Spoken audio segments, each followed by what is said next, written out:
But here we are for game number 2. It is on Antigua Shipyard. Andre, this is an interesting map for NonY's choice. Not necessarily the easiest map to get an early expansion on, but... No, I think it's just a comfort level thing. He feels comfortable on this map. It is one of the most played maps in, I guess... Well, it's been around since Season 3 of Ladder, I think, or Season 4. It's very early on. Back when we had things like Backwater Gulch. Yeah!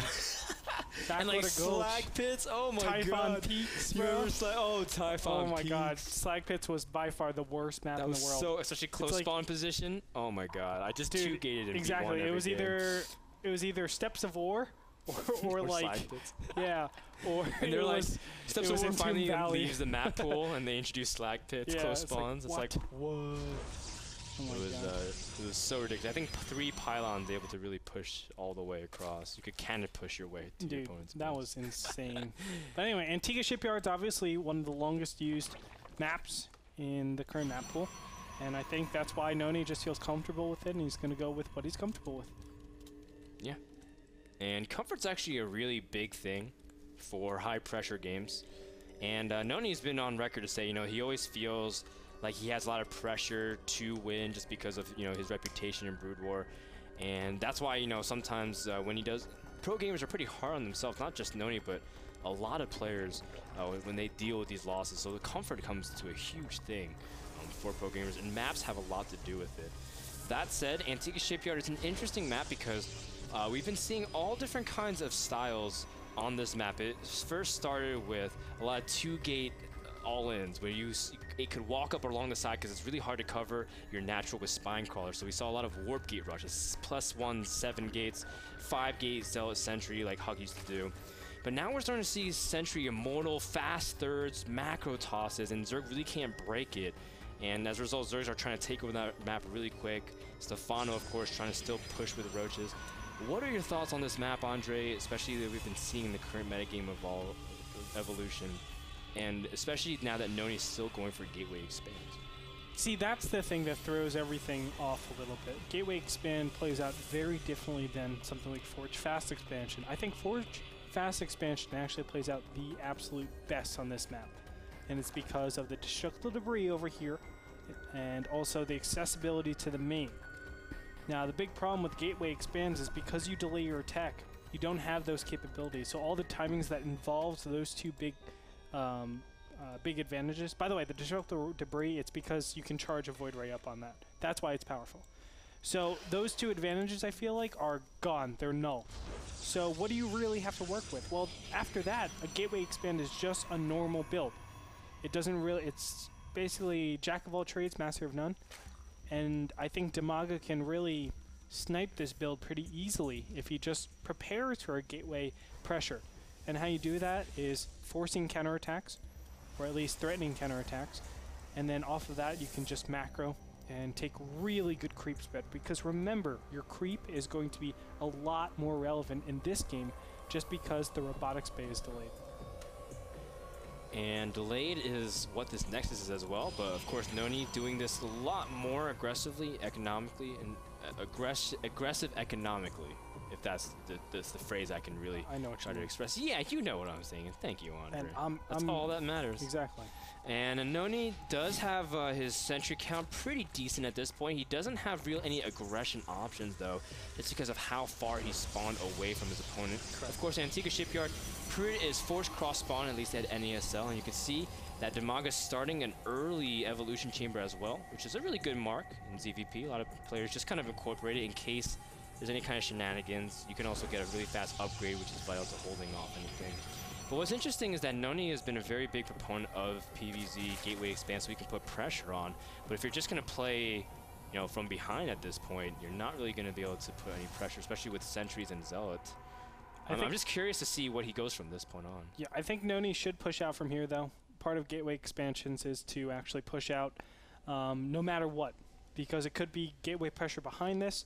It could be just standard, you know, just sharking around. It could just be trying to take map control. So I think he should push out, The critical time to do this is right before the Nexus finishes. You're in the middle of the map, so maybe when the Nexus at maybe 60 seconds in, you push out, take the middle of the map. That way it could potentially be a canceled Nexus 5 gate.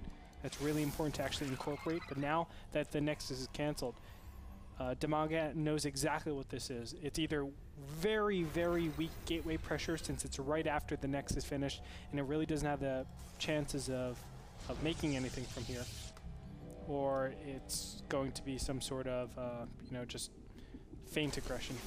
Well, NonY does have his sentries in front. Now needs to protect them as best he can. DIMAGA will love to surround it, and as soon as Zerglings come from the natural, he may be able to get it. NonY, the big thing he does with this is forcing a cancel on the third. This is exactly what we saw him do against Dark Force, and NonY needs to enforce that this cancel, this hatchery does not get up.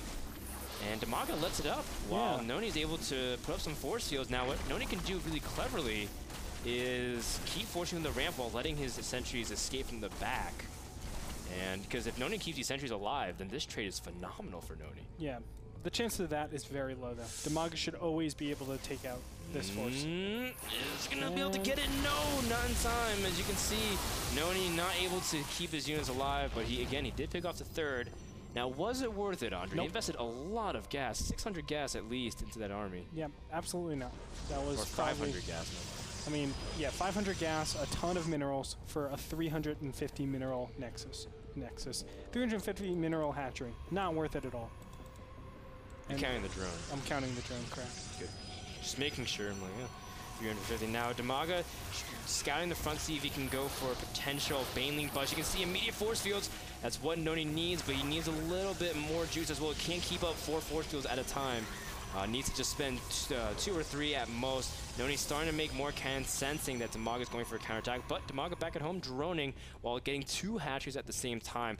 Now DIMAGA, a big thing is they committed a lot of large to defending. The big thing that what NonY's doing well is he put pressure and he's been getting a probe advantage. So almost resources lost may not even matter too much because NonY during this whole time was preparing a tech switch the entire pressure. You can see first Colossus is on the way with +2, and all of a sudden NonY's mid game is not looking that bad compared to his opponent, especially because he kept that probe count high.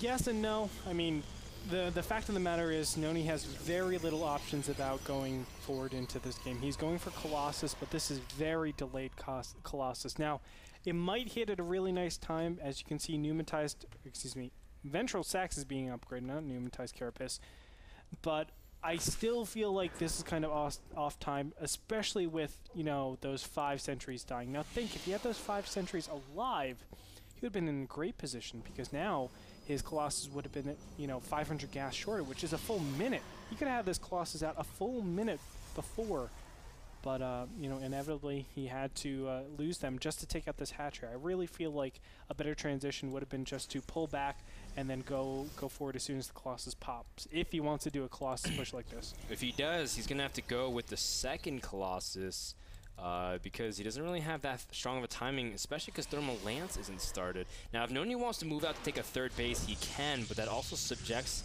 him to even more passivity, which will enable all of the Zerg to completely take over the map, especially now DIMAGA will have a bunch of upgrades like drops, Ventral Sacs, and he's able to prepare to anything Protoss does. And you can see NonY immediately starting to move out, and DIMAGA has wind of this.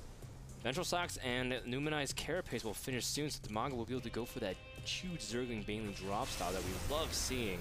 And I wonder if he's able to employ it very effectively against his army. Trust me, it is very effective because what happens, because you don't have the tech out in time, blink namely, your sentries will almost always die. Not only that, the Stalkers get very weak, and then you have potential for great surrounds. So as soon as the Banelings actually connect, you're going to see an influx of Zerglings that is going to be so hard to deal with, especially for the build that obviously NonY's going. I don't think these Zerglings should have gone in right here, but still good. Here come the Banelings dropping over everything. You can see their sentries being crushed by the Banelings. and there's not much ball left to defend the Colossus. NonY still has a decent amount of army left. He just needs to protect the Colossus from being attacked. You can see the force fields also jamming up the Zerglings. Great micro from NonY, able to really capitalize on that. All of a sudden, DIMAGA has all of his army in production and not necessarily able to hold off. And NonY, what was so good about that was splitting his army on the spot. And DIMAGA just needed a few more seconds really to prepare that battle. Imagine if he had reinforcements coming from the third to surround it and able to really slip the knot and drop the Banelings directly onto it. As a result, NonY still has a small window of opportunity. Gonna use a Colossus, go to the high ground, and immediately try to pick it off. And you can see more and more units coming in from NonY, able to shut down some of the units from DIMAGA. Can he keep the one last Colossus alive? No, but he does have some units ready to go at the production line of our Zerg player. And this is actually pretty cool because +2 attack is finished for NonY. But as we speak, +2 armor is just about to clean up. Now, the +2 armor is going to help out against the Zealots because right now they do two-shot Zerglings, but now no longer.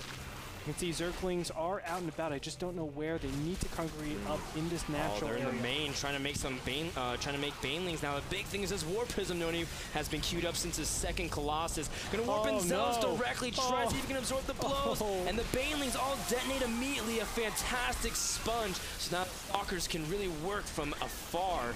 And with that, NonY is now able to really access some really strong points of Zerg production. Anything that hatches has immediately engaging. The Queen's trying to see if he can push back the War Prism as well, but not even able to get to it. Another Colossus now here for NonY, and this aggression from NonY is working absolutely fantastically for him. All of a sudden, a lot of hope in this game for NonY. The one thing is that War Prism, it just does so much, and normally Creep Spread obviously messes this up, but choosing to go that War Prism gives him that reinforcement. Oh man, no thermal lance. It's so weird but cool to see. Well, against DIMAGA style, that seemed pretty reasonable because obviously DIMAGA was a very heavy Zergling style. Yeah. This is really good. Now he can just pick out the War Prism and drop the Colossus whenever it's in danger. He's got Sentries. Oh, beautiful. And this is it with that GG.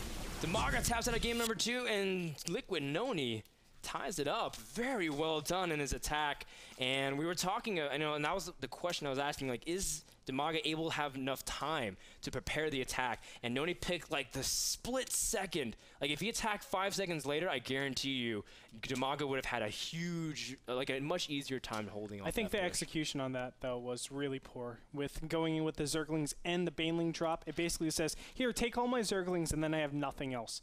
I think if he kept those, he would have been in much better shape to clean everything up because think, the force fields are what are empowering the Colossus ball or even the ball in general for actually being good. But once you target those sentries down, force fields are no longer in use. You can actually just string all of your Zerglings in since the Stalkers and the Colossus do go out of position. They're trying to split for the Banelings.